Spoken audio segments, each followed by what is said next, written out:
kaya pala ganito ang sinabi ni Kylie Padilla kay Aljur at AJ Raval. Hindi inasahan ng mga netizens ang mga naging revelasyon kahapon sa Boy Abunda show ni AJ Raval. Marahil hindi inasahan ng mga netizens ang mga inamin ni AJ patungkol sa kanyang buhay at sa buhay ng isang nanay.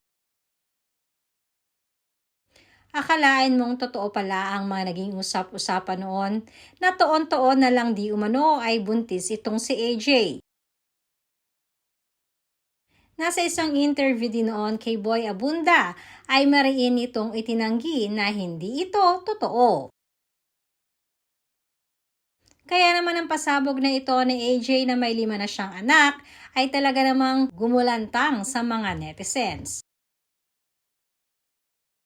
Umari din ito ng napakaraming samot-saring reaksyon na madami ang nagsasabi na kaya pala daw hindi na maiwan-iwan pa ni AJ si Aljur ay dahil na rin madami na pala siyang anak dito. Hindi maiwasang maintriga ng mga netizens at malapit na kaibigan si Kylie kung ano nga ba ang reaksyon nito at masasabi niya sa naging revelasyon na ito ni AJ Raval. Ayon nga sa aming source, hindi na rin di umano pa na sorpresa si Kylie dahil matagal na pala nitong alam ang mga pangyayari.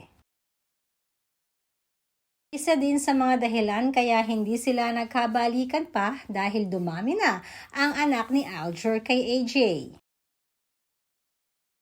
No reaction pa ang mga sumunod na ginawa ni Kylie.